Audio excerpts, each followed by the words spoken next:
Сәлеметсіңдер ме бірінші сынып оқушылары? Бүгін математикадан 118-ші сабақты орындайтын боламыз. Есептерді бірге шығарайық. 118-ші сабақ кестелер мен пиктограммалар. Пиктограмманың не екенін алдыңғы сабақта өттік. Пиктограмма заттар немесе құбылыстар, олардың саны туралы таңбалық бейнелермен берілген ақпарат. Яғни бізде заттардың суреттерін беріп, оны таңбамен белгілейді екенбіз. Бірінші суретке қараймыз. Әлия анасымен бірге отбасы үшін әртүрлі тағам дайындағанды ұнатады екен. Әлияның отбасы қандай тағам түрін ұнататынын анықта. Ең жоғарғысында Әлияның атасы орналасқан. Ол кісі ет тағамды, бешбармақты жақсы көреді екен.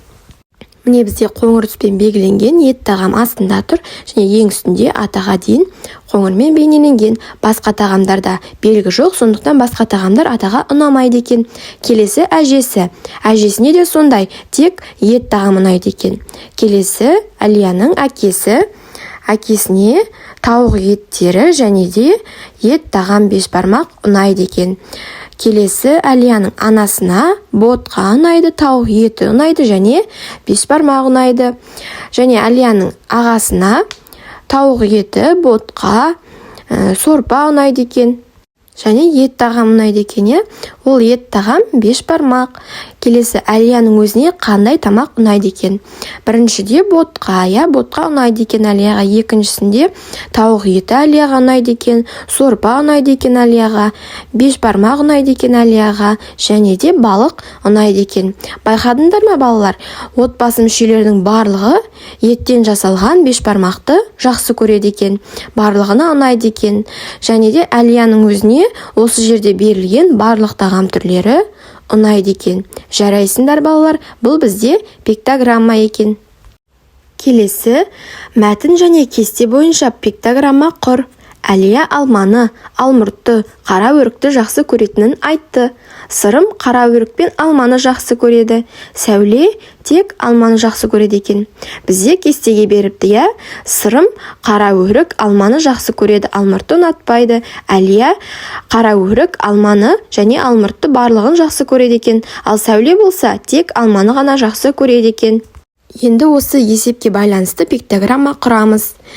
Осылай кесте сызамыз және де соның сол жақ бетіне балаларды орналастырамыз. Ал астыңғы бөлігінде жемістер алма, алмұрт және қара өрікті орналастырамыз. Енді бізде сырымға ең бірінші қара өрік және де алма ұнайды екен. Міне қара өрікте және алмада екі белгі қойдық. Келесі Әлия. Әлияға барлығы ұнайды, алма, алмұрт және қара өрік ұнайды екен. Ең соңғы Сәулеге тек қана алма ұнайды. Ол кезде алмаға ғана белгі қояды екенбіз. Жарайсыңдар балалар, пиктограмманы түсініп алдыңдар. Келесі есеп. Бір есепті таңда, сұлбасын салып есепті шығар. Кері есептер құрастыр дейді. Міне А есебінде себетте 5 алма және 3 алмұрт бар. Себетте барлығы неше жеміс бар дейді. Міне кестеде бізге берілген және осының жауабын сұрап тұр екен. Алма 5 килограмм, алмұрт 3 килограмм. Шешуінде 5-ке 3-ті қосамыз тең 8, яғни 8 жеміс бар екен. Келесі Ә есебінде себетте 5 алма мен одан 2 кем алмұрт бар. Себетте барлығы неше алмұрт бар дейді. Алма 5 килограмм, алмұрт белгісі және 2 кем. Шешуінде 5-тен 2-ні аламыз және жауабы 3. Сонда себетте 3 алмұрт бар екен. Келесі себетте 9 жеміс бар, одан 4 алмұрт алынды. Неше жеміс қалды? Жемістердің барлығы 9, алмұрт 4 алмұрт алыныпты. Шешуінде 9-дан азайтамыз 4-ті, жауабы 5 болады. Сонда 5 жеміс қалыпты. Жарайсыңдар балалар.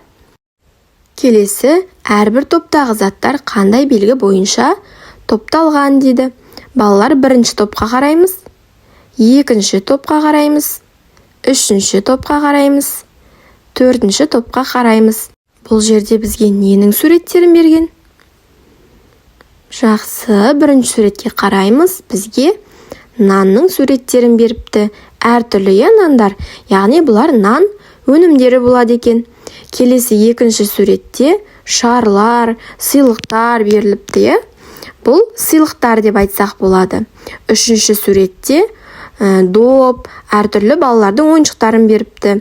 Яғни бұлар ойыншықтар болып саналады екен. Енді төртінші суретке қараймыз.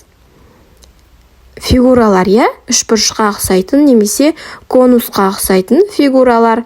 Бұларды үшбұрыш немесе конус тәрізді ойыншықтар деп алсақ болады екен. Жарайсыңдар балалар.